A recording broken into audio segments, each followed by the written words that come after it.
Our topic for today is the power of gratitude. Could you tell your neighbor the power of gratitude? Amen. The power of gratitude. Giving thanks has many wonderful benefits, and I think practicing gratitude may be one of the most overlooked, overlooked tools that we all have access to every day. How hard it is to thank someone. Sabi, bibig lang po ang puhunan. Amen? Alright? So, cultivating gratitude doesn't cost us any money, and it certainly won't cost us so much time. Amen? But, if we will consider doing this gesture sincerely, we will discover that its benefits are enormous. Amen? Everybody say, enormous. Right. So what is gratitude? Gratitude is a thankful appreciation for what an individual receives. Amen. So when you receive something, whether it is tangible or intangible, amen, you feel a sense of gratitude. Right? So with gratitude, people acknowledge the goodness in their lives. So when we give thanks about something, amen, it's because we acknowledge the goodness in our lives, right?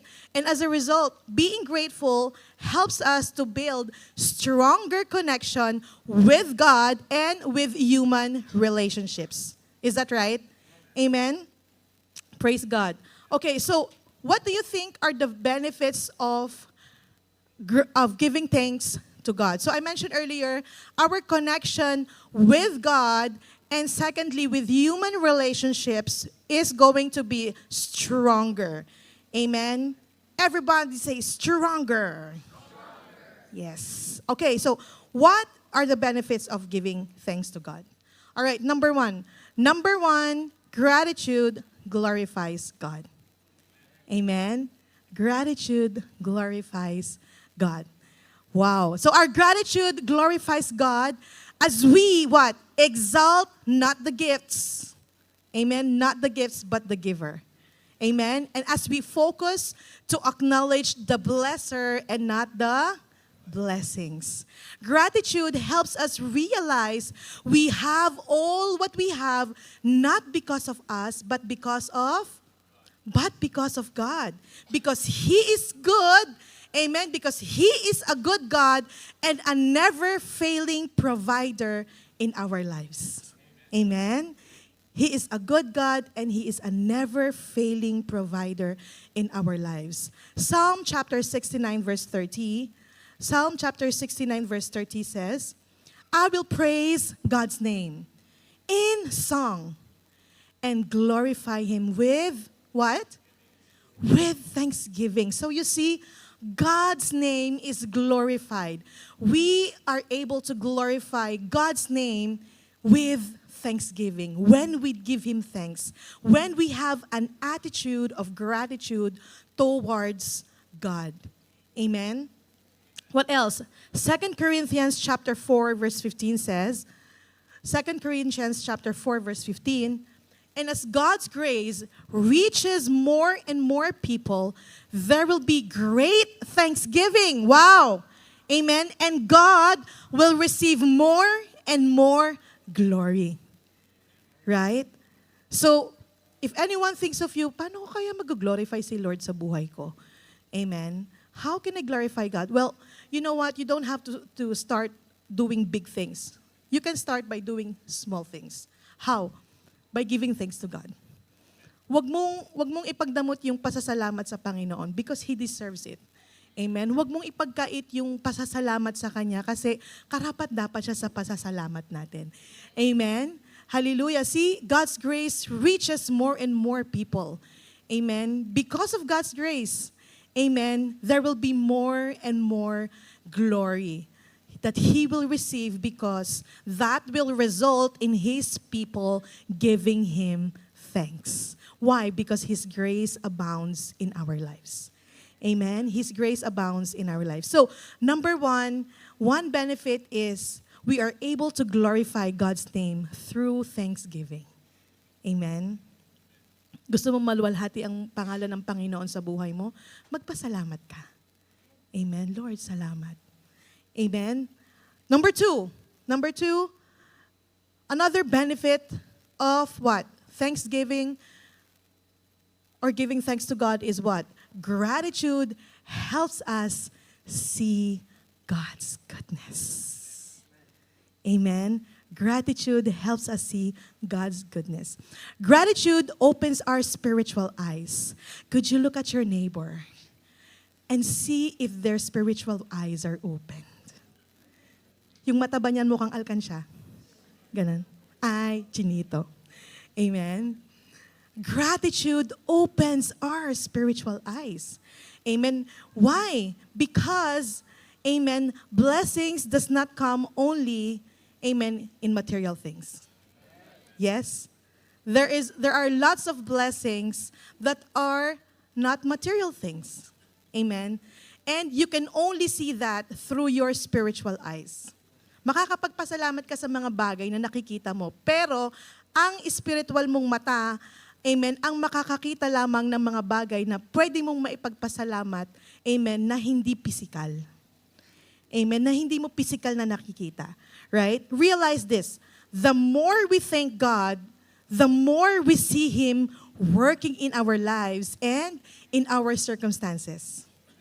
Amen? The more na nagpapasalamat ka sa Panginoon, alam mo, the more mo na makikita yung kilos niya sa buhay mo. Na ang Diyos may ginagawa siya sa sitwasyon mo. Amen? Gratitude helps us sense God's presence, His personal care, and His perfect timing. Amen? I don't think there's any person who's a complainer, who's always grumbling, murmuring against God. Amen. Murmuring against their problems, their life. Amen. Na nagkaroon ka ng thanking lips. Amen. Alam mo kapatid, mahirap makita ang pagpapala ng Panginoon sa buhay mo kung puro ka reklamo. Amen. Kung ang nakikita mo lang lagi kung ano yung wala ka. Imagine mo, ang galing ng mata mo, nakikita mo kung ano yung wala. Bakit hindi mo na lang pasalamatan kung ano yung meron? Why can't you just thank God for what is there, what you have right now? Amen? Alam mo kapatid, mas kikilos pa ang Lord sa buhay mo kapag ganyan ka. Amen? And we will be able to see God's goodness in our lives. We will see that, wow, Lord, amen, I didn't even realize you are still working in my life. Amen. You are working in my heart. Amen. Sometimes we complain, or more often than not, we complain a lot our situation. Wala akong ganito, wala akong ganyan. Salat sa ganito, salat sa ganyan. Nakakaano naman. Puro tayo reklamo. Amen. Sa mga bagay na wala tayo. That is why we can't see the blessings right in front of us. You even forget to appreciate that you are alive at this moment. That you are breathing. Amen. That God is continuously breathing air into your lungs. Amen? Anong saysay na meron ka ng mga gusto mong magkaroon kung patay ka na? It's useless. Amen?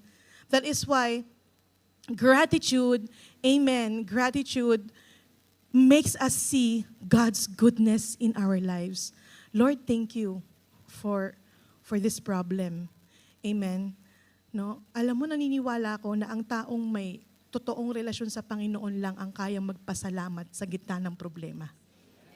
Only people who have a genuine relationship with God can thank God in the midst of their trials, sorrow, suffering, and affliction and problems. Amen? Why? Why? Because you know that even though you are going through some rocky roads in your life, you know that God is teaching you something. And that is still for your benefit. Amen. I am blessed with this. Where's Brother Rahul? Is he here? Or maybe he has a shift. Okay, we have a brother from Nepal. He's a Christian. He's a pastor's kid, and he is attending my cell group. Amen. Grateful cell group. His name is Brother Rahul, and he said something last time in our Bible study in our cell group. He said, there is a blessing in uncomfortability. Is that right? Amen. He mentioned that for 20 years, their church in Nepal, amen, for 20 years, their church in Nepal was what? They were sitting in the floor. It took 20 years for them to what? To have chairs. And they were sitting in the floor. And because people were sitting in the floor, they were uncomfortable. If you are uncomfortable, amen, you have no choice but to what? To listen to the word of God. You can't sleep. You pray, Lord, please send us chairs. Lord, because you keep on changing your positions. Why? Because you're sitting on a cold floor.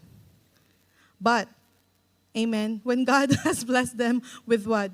With chairs with cushions, people are what? Laid back, comfortable, and some of them, during the preaching, making beautiful eyes to the preacher. Kumukuti-kutitap na po yung mata. Amen, no. So there is a blessing in uncomfortability. No, don't misunderstand me. God wants to prosper you. Know that, because that is His promise, that is His word. God wants to prosper us. But sometimes He allows suffering and sorrows and problems, difficulties in our lives, because only then, during the difficult times of your life, you remember to call God. It is during those times, you are more prayerful. Amen. Sabi ng Lord, amen, the Lord said in the Old Testament, He always addresses the people of Israelites. Amen. When the time comes that you have settled your houses, kapag, alam mo yon, kapag na-settle ka na, amen, kapag naka-adjust ka na, I'll relate it in Canada, your life in Canada. Once you got your PR, slowly you got, and then you got your house, and you already have a car. Amen. And then what? You have your PR IDs already, and you have stable jobs, and then all is well. Amen. Do not forget the Lord your God. Do not forget the Lord your God. Sabi ng Lord, laging ang billing niya, kapag okay ang lahat sa'yo, huwag kang makakalimot sa Panginoon. Amen. That is why sometimes, amen, kapag nakakalimot tayo, amen, these uncomfortabilities in our life makes us remember, makes us realize, ay, Lord, medyo, nakalimot pala ako sa'yo. Lord, nagkulang pala ako. Lord, I realized that I got so busy. I got so busy because I was too blessed and I got too busy.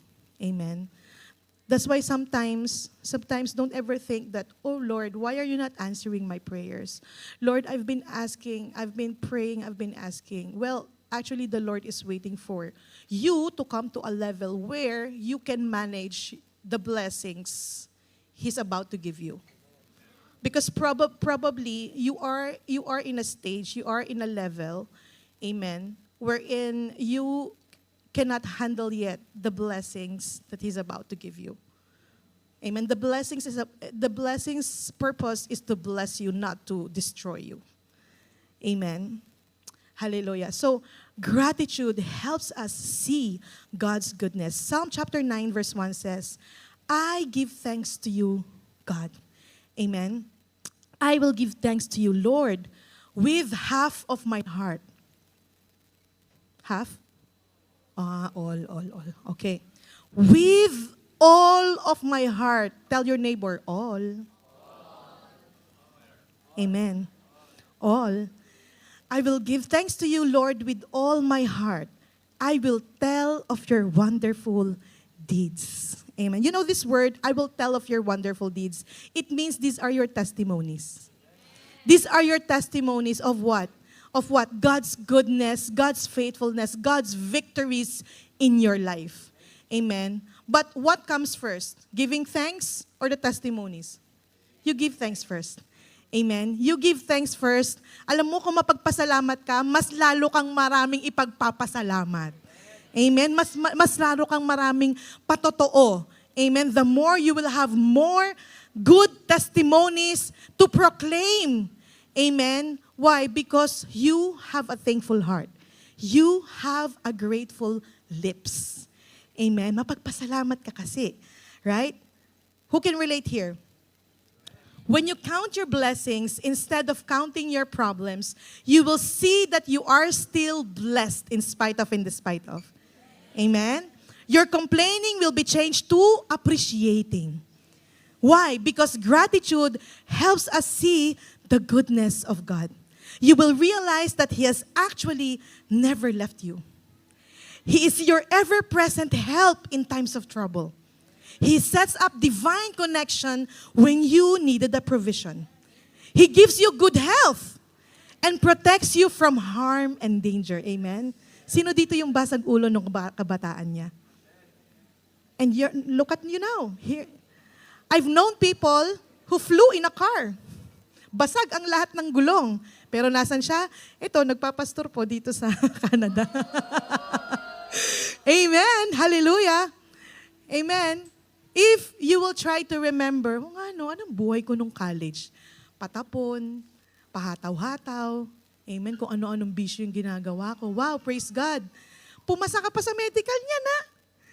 Ilang kahan ng Yossi ang pumasa pa sa medical. Praise God. And you're here in Canada. Hallelujah. Ganyang kabuti ang Panginoon. That's how good God is. Amen. He actually has never ever left you. Even though there are times that we're acting like a prodigal son. Amen. And we are sometimes abusing His love. Alam ko naman na yung alam mo na lumalayo ka kay Lord, pero alam mo na mahal ka niya. Tapos alam mo na pag bumalik ako, tatanggapin naman niya ulit ako eh. Amen. That's all true. Amen. That is all true. But, kapatid, remember, when you are outside the roof of your Father, also remember what happened to the prodigal son. Also remember that. God loves you. Amen. But you are the one who's getting out of His roof. Amen. You are the one who's getting out of His protection. Amen. Hindi po pwedeng, God is holy and God is just. Hindi niya pwedeng pigilan yung circumstances ng paglayo sa Kanya. Because there are circumstances in what? Yung umaalis ka sa kalooban ng Panginoon. Amen po. Right. So, but He loves you. He loves us so much. Amen. That is why the Bible says in Romans 2:4, amen, don't you realize, Apostle Paul said, don't you realize that God's goodness, God's kindness, amen, leads us to repentance. Amen. It is His kindness that leads us to repentance. Amen. If you will meditate, if you will just, sometimes give time to meditate, how good God is in your life. Amen. That will cause you a repentant heart. Diba? Parang, wow Lord, grabe ang bait-bait mo sa akin. Kahit napasaway ako, tigas ng ulo ko, nakakalimutan kong magdasal, I can hear you calling me to serve, pero lagi kitang nire-reject, pinagtataguan kita. Pero Lord, grabe, you still give me blessings more than I deserve. Amen. His goodness will lead us to repentance. Amen. Gratitude helps us see God's goodness. Amen. Number three. What is a benefit?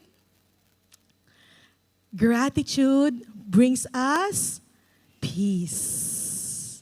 Amen. Gratitude brings us peace. Sino dito yung who here in this room, have you ever felt where when you started giving thanks to God, amen, setting aside complaining, kalimutan mo muna yung pag-complain, magsimula ka lang magpasalamat sa Lord. Amen. Count your blessings one by one. And then you will have this sense of peace in your heart. Your anxiety will be removed. Your fear will be removed. Your irritated spirit will be gone. Amen. Alam mo yung spirit ba na inis, amen, mawawala. And you will receive God's peace. You will feel the peace of God here in your heart. Why? As we give God our thanks, He in turn gives us His peace. See, that is one of the blessing in giving God thanks. Amen. Gusto mo magkaroon ng peace of mind, magpasalamat ka sa Lord. Diba? Minsan tayo kung ano-ano pa yung ginagawa natin, magbabayad ka pa ng kung ano-ano para lang magkaroon ka ng peace of mind. Amen.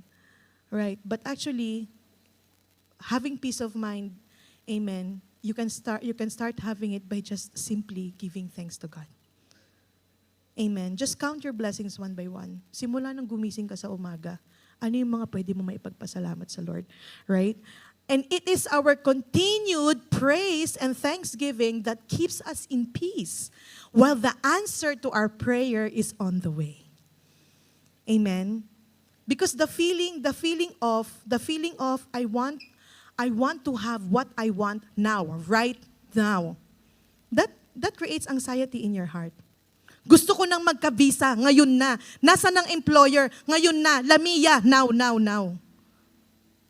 Amen. PR, approved, now. Is there a peace of mind? Is there a peace of heart? No. You are full of anxiety here. You are very worried here. Amen. And there's no peace here. But if you will start what? If you will start having a continued praise and thanksgiving, it will give you the peace that you need as you wait for the answers to your prayers. Amen. Sabi nga nung isang quote, I see this wonderful Christian quote, right, in social media. It says, "Until God opens the door, praise Him in the hallway." Amen. You don't praise God when the blessings are already here. There's no faith in that. It's already there. Faith is when you praise and thanks God while you wait for the answers to your prayers. Until He gives you the blessings, until He grants you your prayer requests, praise Him and thank Him in advance. If you do that, I believe God is gonna bring peace in your heart. Amen. Hallelujah. We don't receive peace by simply giving God just our problems, but more importantly, by giving Him our thanks.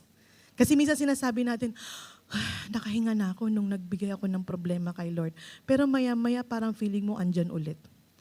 Amen. When you give God your problems, always, amen, include it with praise and thanksgiving.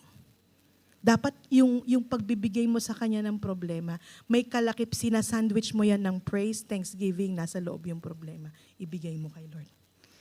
Amen. Hallelujah. Why? Thanking Him for all that He has done in the past and trusting Him for what He's about to do in advance. That's gonna give peace in your heart. It is when we give Him thanks that He then gives us peace. Amen.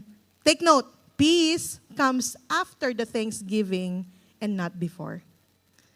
After you praise Him, amen, after you give Him thanks, amen, God is gonna send peace in your heart. Look at this. Philippians chapter 4, verse 6 to 7. Philippians 4, chapter 6 to 7. It says here, "Don't worry about anything, but pray about everything. With thankful hearts, offer up your prayers and requests to God. Then, because you belong to Christ Jesus, God will bless you with peace, and that no one can completely understand. And this peace will control the way you think and feel." I'm reading it from CEV. Amen. But in NIV, the translation is, "Do not be anxious about anything, but in prayer," amen, in prayer and petition, give all your requests to God with thanksgiving. And the peace of God, which transcends or surpasses all understanding, will guard your hearts and your minds in Christ Jesus. See, if we offer our prayer requests, amen, with thanksgiving, God is gonna bless us with His peace. And this peace, even you and I cannot understand. Alam mo, parang may pangangailangan ako ngayon. Nakita ko yung mobile banking app ko parang kulang, pero may peace ako. You have peace here. Why? Because peace, see what the Bible is saying. The peace of God in NIV translation will guard your hearts and minds. So your heart needs to be guarded with what? Guarded against with what? Worries, anxiety, depression, overthinking. Amen. Mental torment. Amen. The peace of God, which He will send in your heart, amen, is gonna guard your own heart against overthinking, against worries, against anxiety. Amen. Against anxiety. Right? And it says here, this peace will control the way you think and feel. How? How? It will control the way you think and feel. How? In a positive way. I don't have it yet, but I know it's on the way. See? That brings peace in your heart. Yes, I know it's almost 2 years that I have not been with my family, but I know they're coming here very, very soon. Very, very soon, Lord. I know. See? Then you will not become very celoso or celosa to your husband or your wife who's not with you. Amen. Why? Because you have God's peace in your heart. God's peace, amen, will establish your trust in God's perfect timing in your life. Amen. If you have that peace here, hindi ka tuloy anxious. Hindi ka nag-iisip ng mga kung ano-anong masasama, madudumi. Amen. Why? Because you have God's peace in your heart. Right? You trust, Lord, I know my situation right now is not so favorable for me, but I know Romans 8:28. In all things, God works all things for my good. Lord, I know this has a purpose. And I thank you, oh God. Lord, I thank you.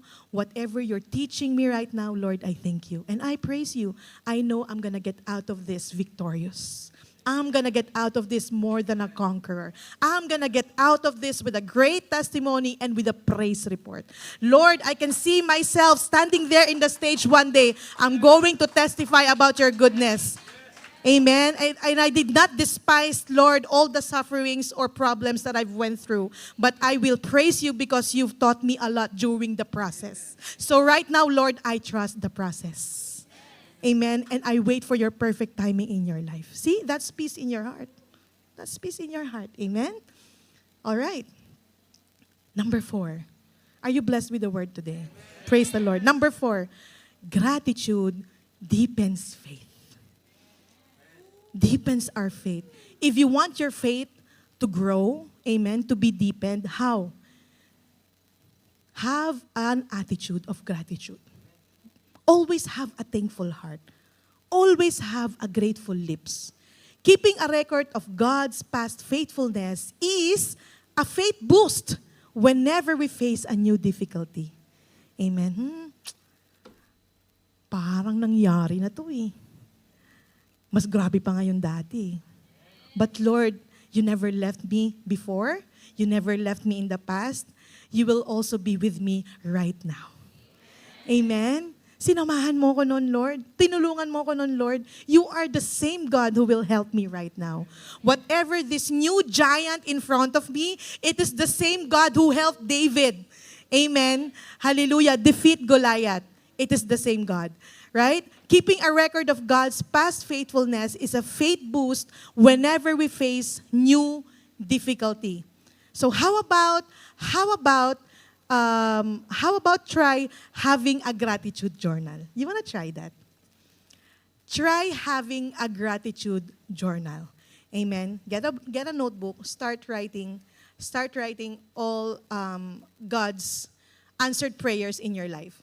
Amen. So that in the next 10 years, when you face a new problem, a new difficulty, look back during 2020, 2024 plus 10?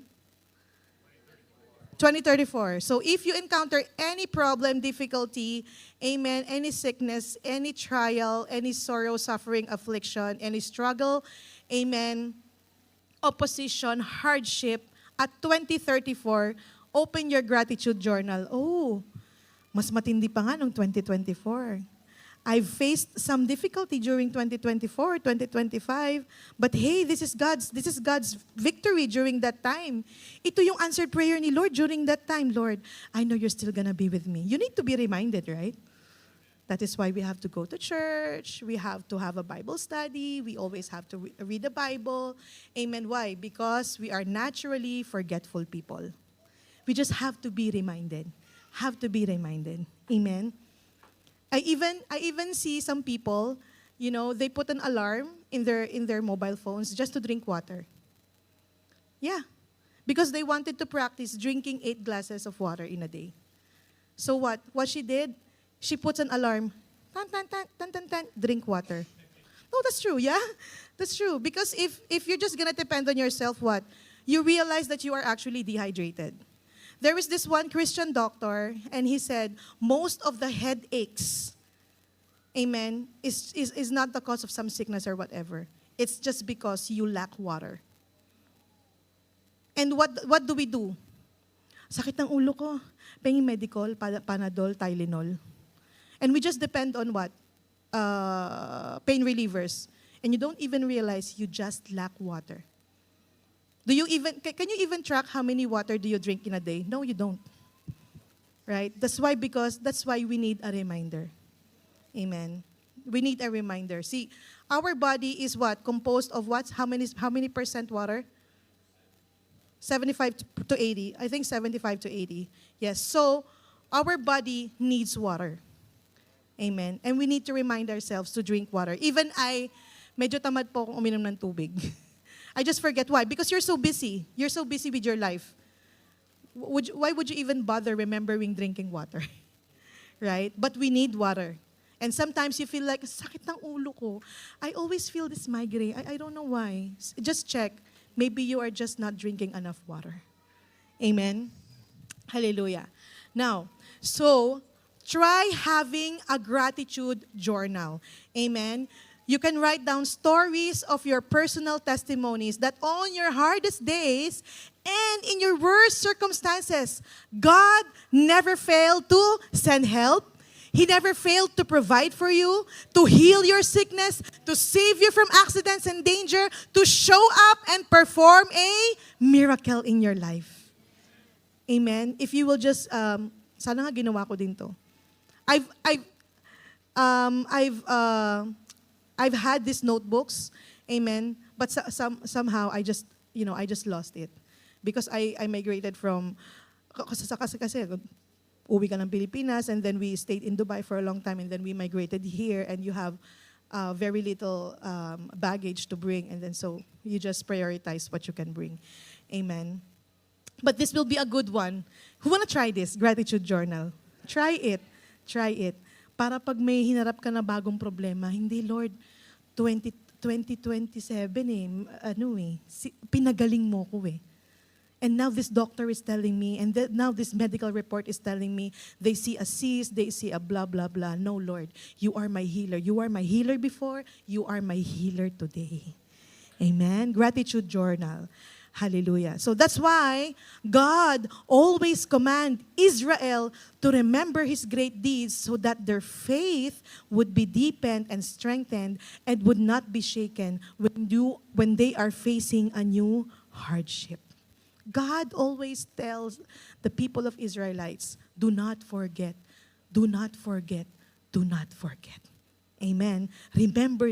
Look at 1 Chronicles chapter 16, 12 to 13. All right.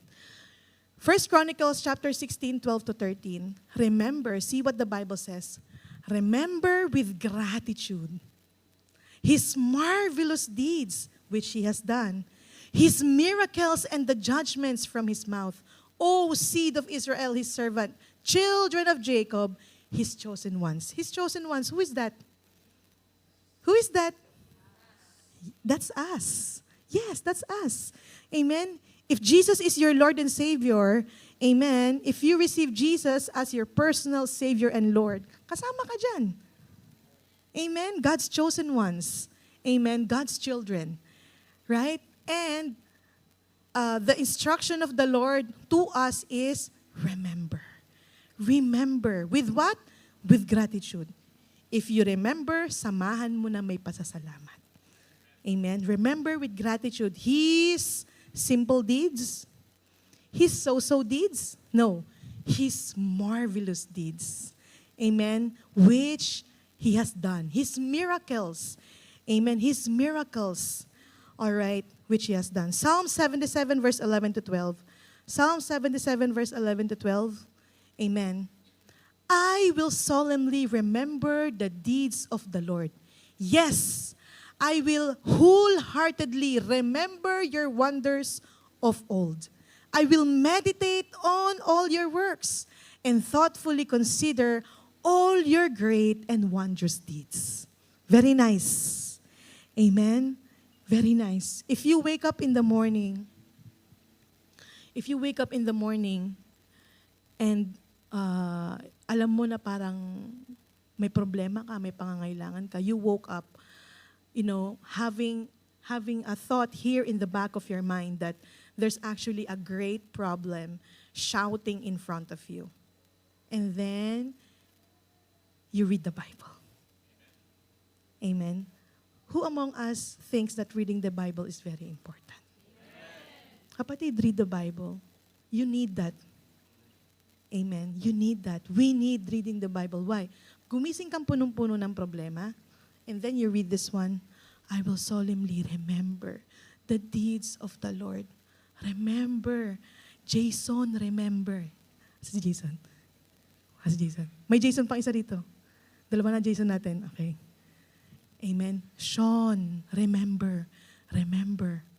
Kahit may problema ka ngayon, may pangangailangan ka ngayon, remember, anak, the marvelous things I did in your life before. Amen? Hallelujah. Remember. Remember the past victories, the miracles, amen, I did in your life. The provision. When you ask for blessings, when you ask me, amen, naitawid kita sa Canada, ginawa ko yun. Ngayon pa ba kita pababayaan? Amen. Remember. Lorene, remember how I was with you when you were in Taiwan. Now that you're facing problems and struggles, remember that I am still with you. I will never let go of you. Dexter, remember your problems before, your struggles before. I was with you and I've never left you. You called and I answered. Bro Dex, praise God. Hallelujah. God is always asking us, remember with gratitude. Huwag kang makalimot. Pag may hinaharap kang bagong problema, Lord, problema na naman. Oops, remember. Remember, Lord, I will not forget how you provided for me before. Amen, Ligi? How, Lord, you blessed me when I asked for this kind of prayer request. You answered me. You never turned your back on me. Your promises are faithful. Amen. I will solemnly remember the deeds of the Lord. Wholeheartedly remember your wonders of old. Meaning, the meaning of remember your wonders of old, it means your past answered prayers. You don't need to go past ancient times, past 1,000 years ago. No. This means wonders of old. If you're going to relate to your personal life, when you were in college, when you were processing your papers, 1 year ago, 2 years ago, amen, that means, that's how can we relate it in our current time right now. Amen. And it says here, I will meditate on all your works. When you say meditate, you keep on thinking about it. Alam mo yung feeling na pag nangangamba ka, pag nagwo-worry ka, advance yung isip mo.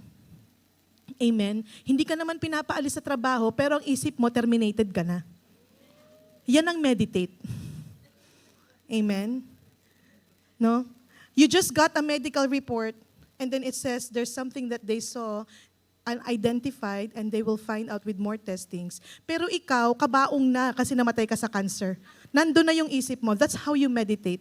Iniisip mo na susuka ka ng dugo. You're thinking about, should I fix my last will and testament? Because, yeah. Although that's a good action. Maganda na yung ready. Amen.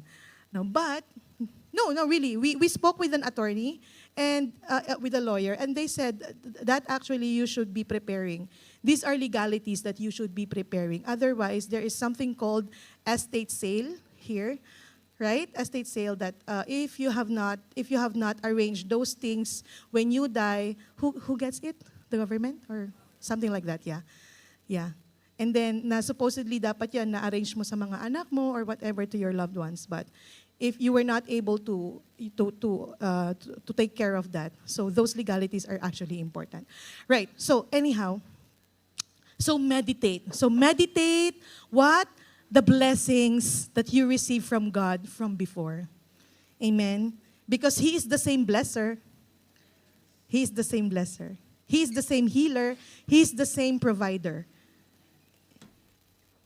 If you committed any sin, Lord, parang mabigat tong nagawa ko this time. Parang hindi mo na ata ako mapapatawad. God never changed. Always remember that. He never changed. If He was the merciful God before who forgave you of all of your sins, He is the same God. Generous God who will what? Generously provide forgiveness for your sins. He will cleanse you.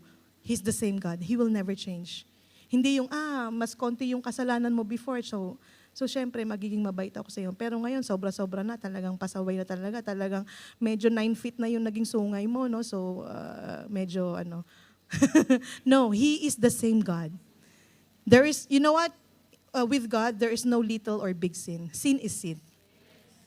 Amen. Sin is sin, but His grace is abundant, and He is the same forgiver.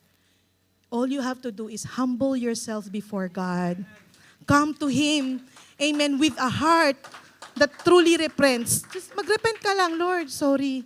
Nagkamali ako eh. Patawarin mo ako, Lord. Linisin mo ako, Lord. Tsaka baguhin mo, i-restore mo ako, Lord. He will be the same forgiver. He will be the same restorer. Amen. Praise the Lord. So then, don't ever think that God will change. No, He is the same forgiver. He is the same God who is very gracious in forgiving our sins. Amen. Okay. Next, number 5. I'm almost finished. Number 5, gratitude brings true joy and contentment. Amen. I'm talking about true joy. I'm not talking about temporary happiness here. This is true joy and contentment. Amen. If we are not grateful for what God has given us, getting more won't satisfy us either. Amen.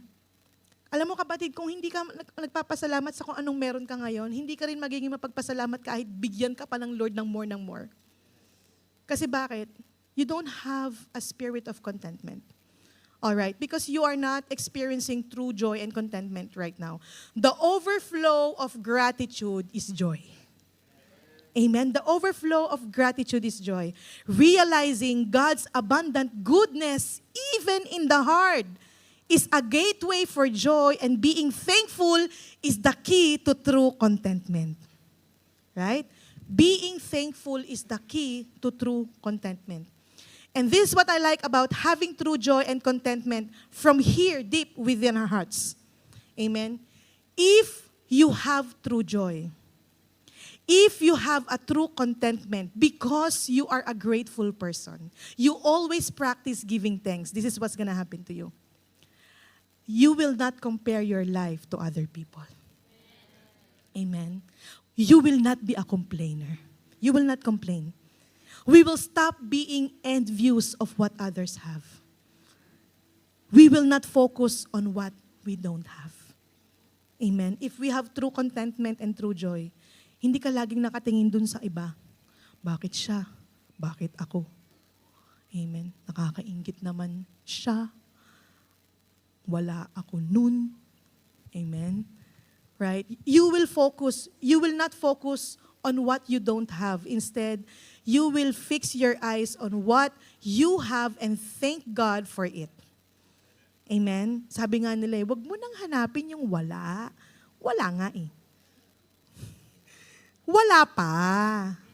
Amen? Wala pa. Amen? It's on the way. Tell your neighbor, it's on the way. Whatever it is you're praying for, it's on the way. So praise Him in advance. Thank Him in advance. Amen? Hallelujah. We will be happy and say, what I have now is what I need now. See? Magkakaroon ka ng totoong contentment tsaka totoong kaligayahan. Amen? If you will have a mindset, Lord, what I have now is what I need now. And what I don't have, Lord, you are preparing me. Amen! Amen! Sige nga, palakpakan ng Panginoon. Yeah. Give Him glory. Amen. Lord, lahat ng pumalakpak talagang makakarating yung ano eh. Woo! It's on the way, Lord. I believe it's on the way. Amen. Hallelujah. Psalm chapter 136, verse 1. Amen. Psalm chapter 136, verse 1. Give thanks to the Lord, for He is good. He is good. His love endures forever. Amen. Lord, your love has no end. Your goodness has no end. I know, Lord, isang araw.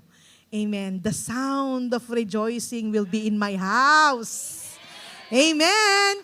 Hallelujah. Why? Because your prayers, your answered prayers are on the way. 1 Timothy chapter 6, verse 6 to 8.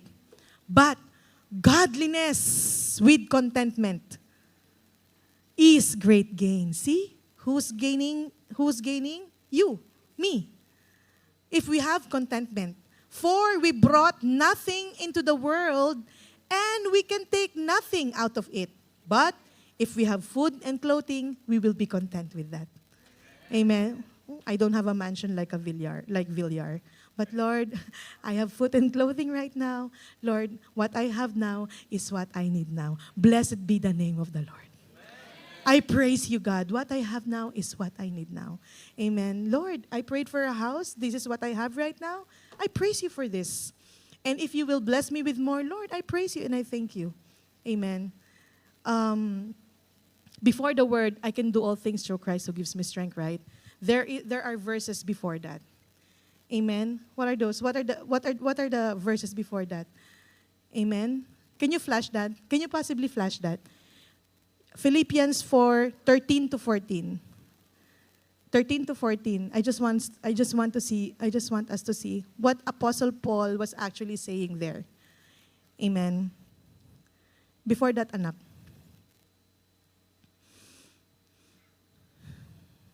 I know. Yeah. See? I know what it is to be in need. And I know what it is to have plenty. I have learned the secret of being content. And in any and every situation, whether well-fed or hungry, whether living in plenty or in want, then, kaya niya sinabi yung, I can do all things through Christ who gives me strength. See? Because why? Apostle Paul knows the feeling or being in a situation wherein he is well-fed or he was hungry. He is in need or he is in plenty. Amen? Whether you are in plenty, whether you are in need, we can do all things through Christ who gives us strength. Amen? That's the secret of being contented. Amen? Always through Him. Don't focus. You know, sometimes, the reason why you get burdened, the reason why you get anxious, amen, probably you are always focused in I can do. You should be focused through Him. Not what I can do. Kasi magse-self-reliance ka nun eh. But, instead, focus in through Him. I can do through you. I can do through you. I will have through you. I will be blessed through you. I will have answered prayers through you. I will have strength, healing, provision, breakthrough, testimonies, praise reports through you. Amen. Don't focus on I can do, I can do, I can do. Amen. At the end, you will feel burdened. Alam mo ang gagawin mo, ikaw ang didiskarte. Ikaw ang gagawa ng paraan. Amen. Through Him. Amen. Always through Him. Always acknowledge God in your life. There was something that went viral, I think, few months ago, because there was this guy who said,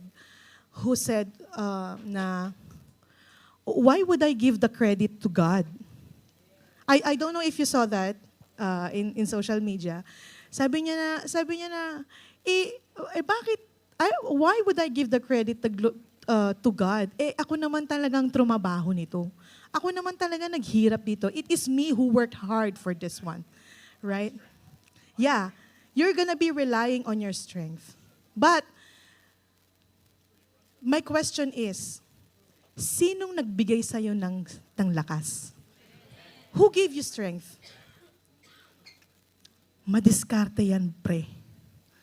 Alam mo, yung taong yan, grabe, hindi mo matawaran ng diskarte niyan.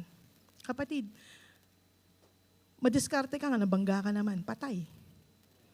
Ang tanong ko sa'yo, when you say diskarte, amen, when you say diskarte, wais ka, di ba? Parang magaling ka. But the question is, who gave you the wisdom? There was a king who was what? Whose kingdom was so great, he was exalted, amen. He was like acknowledged by every nation before. Matindi yung nation po niya. His name is what? King Nebuchadnezzar. King Nebuchadnezzar. Look for his story in the Old Testament. Matindi to si King Nebuchadnezzar. Pero alam mo nangyari sa kanya? Isang araw, kumakain po siya na parang aso. His mind became like an animal. So, hindi natin pwedeng sabihin na, ako, madiskarte. Kaya ako nagtagal dito, kaya ako namayagpag dito sa Canada kasi madiskarte ko. Kapatid, always give the glory to God. Always give thanks to God. Kasi kapatid, remember, kahit katinuan mo, pwedeng kunin ni Lord yan. Look at King Nebuchadnezzar. Read the Bible. Read the Bible. He was eating like a dog. King. And then the next time Daniel saw him, he was in chains. And then for quite some time, he lived like a wild animal in the woods. Read the Bible. Only then, nung siya, kumakain na siya ng pagkain na nasa lupa, namumuhay na siya na parang hayop, dun lang niya in-acknowledge si Lord. Dun lang siya ni-restore ni Lord. Amen. So, you know what? It's hard. It's hard to get the credit. Hindi mo kakayanin ng glory. You can never ever carry the weight of God's glory because it's not for us to carry. All the glory always belong to God. So if you have become successful in Canada, wow, praise God. This church, we started with few families. Pastor, we can never ever get the glory. Always, we have to give back the glory to God. At the end of the day, amen, siya ang sumasama sa church nito. Pag tinanggal ni Lord yung pagsama niya sa church ito, babagsak. Amen. So we always cry out, Lord, we need you. So whenever you see Pastora, naman mag-worship ni Pastora. Amen. Ang exaggerated naman, iyak-iyak pa. Kasi bakit? Kailangan ko po si Lord. Hindi po kakayanin ni Pastora. Amen? Hindi. It's only because of God's presence. Amen? It's only because of God's wisdom, God's direction. It's always because of God. So whenever you have achievements, accomplishments, success, always give thanks to God. You got your PR, you post it, don't say Papa G. Malay ko ba, sino yun? Ano yun? Who's G? Sabihin mo, Lord Jesus, I glorify your name. I thank you. Lord, Father God, say it. Hindi yung salamat sa taas. Saan? Sa kisame? Sinong taas? Sabihin mo, why are you ashamed? Amen? Why are you ashamed of the name of Jesus? What did the Bible says? For I am not ashamed of Jesus.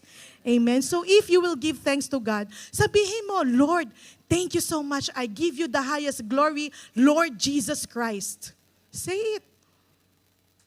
Don't be ashamed. Who gets the glory? Malay ba yan? Papa, ano ba yan? Papa Guillermo? Who? Gutierrez? Rupa Gutierrez? I don't know. Right? So, always acknowledge the Lord in your life.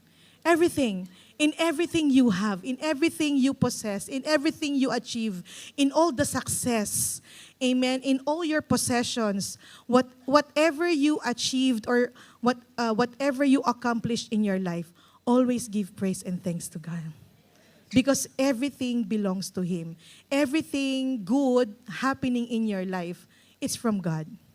The wisdom, bakit ka smarte? It's because of the Lord. Sino nagbigay sa'yo ng strength? Uy, ang sipag ko talaga. Tanggalin ni Lord yung strength mo. Hindi ka protektahan ni Lord pag pinana ka ng sakit ng kalaban. Kung walang protection ng Lord sa'yo, may cancer ka na ngayon.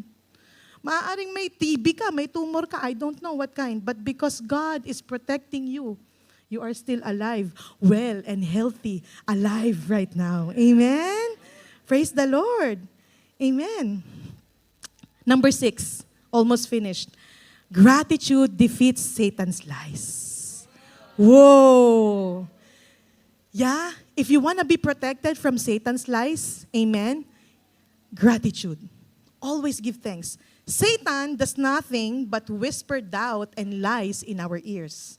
The devil keeps saying, God is not good. Where is your God now? Serving the Lord is useless. His promises are not gonna happen. It's not true. But you know what, church? When we choose to have a grateful heart, you will crush Satan's lies. You will mute Satan. Satan, manahimik ka. Lord, I thank you. Shut up, Satan. Amen? Hallelujah. That's why it is important, why? What? To read the Bible so that you will remember God's promises. Kasi kapag merong bumabaril sa iyo ng mga paano mo sasanggain yun kung wala ka namang mga pangako ni Lord dito? Amen? Hallelujah. So, when you choose to praise God, the devil has no choice but to flee. Amen? Why? Because the devil cannot stand in the midst of praising and thanking people. Amen? He has no choice but to flee. Ano ba naman tong si Dave? Lagi na lang praise God. Lagi na lang thank God. Malayasan, nasakit sa tenga. Hindi kayang tiisin ng demonyo po yun. Kaya po pag may mga naiinis sa'yo kasi praise the Lord ka, ewan ko, ano kaya yun? Kasi alam ko, demonyo lang ang di makatiis sa pagpupuri at pagpapasalamat. Huwag mo nang tingnan yung katabi mo, hindi siya yun. Amen? Hallelujah. When you choose to praise God, the devil has no choice but to flee. Amen. Lord, I praise you. I praise you in the morning when the sun is rising. I'm gonna praise you until it sets. I'm gonna praise you in between. I'm gonna praise you when it's traffic. Amen. I'm gonna praise you when I spilled my coffee by accident. I'm still gonna praise you. I'm gonna praise you, Lord, even when someone, amen, overtake me. Nagmamadali. Okay, praise God. Go ahead. Thank you, Lord. Hallelujah. Right. Thanking and praising God, always remember, these are Siamese twins. When you thank God, you praise God. When you praise God, you thank God. They are Siamese twins. Amen. Hallelujah. Always together. When you praise God, you thank God. When you thank God, you praise God. And in all circumstances, as the Bible says in 1 Thessalonians 5:18, then you will close every entry point of the devil in your life. You will stop giving the devil a foothold. You know, whenever you complain, kapag mareklamo ka, ikaw po ang nagbubukas ng pinto sa kalaban. Ikaw ang nag-imbita sa kanya, halika sa buhay ko, gumawa ka ng dilubyo, sige, reklamo. Amen. But if you keep on giving praise and thanks to God, even though your prayers, hallelujah, is still not answered, you are closing every entry point. Haha. Amen. You cannot even, sneak into any crack. Walang crack tong buhay ko. Demonyo ka. Amen. Dun ka, sa dagat-dagatang apoy, dun ka bagay. Hallelujah. You are not welcome in my life. And you cannot touch me, Satan. Why? Amen. Demonyo ka. Why? Because we are full of praise and thanksgiving. Amen? You are closing every entry point. But if we are always praising and thanking God, Lord, thank you. Lord, I praise you. Amen. Then we are stopping ourselves to giving the devil a foothold. Alam niyo yung foothold? When there's a door, amen, you try to close the door and then that small open door is more than enough for Satan. He just always need a small opening. Small opening lang ang kailangan niya. Pag napasok niya yon, sisirain niya buhay mo. That's why you always have to close every entry point. When you see this is a temptation, hoy, temptation yan, foothold yan, bag. Isara mo na yan. Because the devil will destroy your life. Steal, kill, and destroy. Amen. Hallelujah. God is so good. Amen. God is so good. Always praising and thanking God. Pastora, I don't have any reason to thank God right now. Kung alam mo lang ang buhay ko ngayon. O hindi ko alam, pero ang Diyos alam niya. I may not know your life, but God knows. And He knows better how to help you, how to deliver you, how to save you. Amen. Hallelujah. God is so good. You know what? One thing I realize,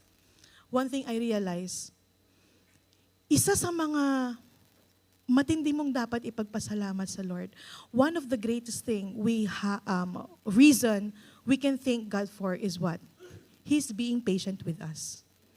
You know, the Bible says in 2 Peter 3:9, the Lord is not slow in keeping His promise, as some understand slowness, but He is being patient with you. Amen. Not wanting anyone to perish, but to everyone to come to repentance. See, God's patience is something we have to thank for. If God was not patient with you, where would you be right now? Alam mo kung bakit pinagpapasensyahan ka ni Lord? Because sabi niya sa salita niya, hinihintay kita na magbago ka ng buhay. Hinihintay kita na magrepent. Hinihintay kita na lumapit ka sa akin. Hinihintay ko na maglingkod ka sa akin. Amen. At nagiging pasensyoso ako sa'yo. I'm being patient with you because I'm waiting for you. Amen. Look how patient God is in our life. With humans, our patience has limitation. May expiration date po ang pasensya natin. Kahit pastora ka pa, kahit pastor ka pa, tao ka lang, nauubos din po ang pasensya mo. How about the Lord? That's why the Bible says, Lord, great is your faithfulness. Why? Because your mercies are always fresh every morning. Always fresh. May bago, may sariwa kang habag na marireceive this morning. Every day. Amen? All right. Are we getting inspired to be more thankful to God? Hallelujah. There was a research on gratitude made by two psychologists, Dr. Robert Emmons of the University of California and Dr. Michael McCullough of the University of Miami, wherein in one study, they asked the participants to write a few sentences each week focusing on particular topics. One group wrote about things they were grateful for that had occurred during the week. The second group wrote about daily irritations or things that had displeased them. After 10 weeks, those who wrote about gratitude were more optimistic and felt better about their lives. Surprisingly, they also exercised more and had fewer visits to physicians than those who focused on sources of irritation. Hallelujah. Another leading researcher in this field, Dr. Martin Seligman, a psychologist at the University of Pennsylvania, tested the impact of various positive psychology interventions on 411 people, each compared with the control assignment of writing about early memories. When their week's assignment was to write and personally deliver, ito yung gagawin nila, you personally deliver a letter of gratitude to someone who had never been properly thanked for their kindness. Participants immediately exhibited a huge increase in happiness scores. Amen? Grabe. Other studies have looked at how being grateful can improve relationships. For example, managers who remember to say thank you to people who work for them may find that those employees feel more motivated to work and to work harder. Amen. To work harder. So if you're a manager, if you're a supervisor, always say thank you. Even though these people are under your team, always say thank you. Amen. That's why workers always, parang wag kang magtaka. So si Pastora, lagi na lang, thank you for your life. Thank you for your life. I always want to acknowledge your efforts. Amen. Hallelujah. Another example is a study of couples found that individuals who took time to express gratitude for their partner not only felt more positive toward other person, but also felt more comfortable expressing concerns about their relationship. Amen. Wow. Hallelujah. Now this is my question. When was the last time you truly appreciated your spouse?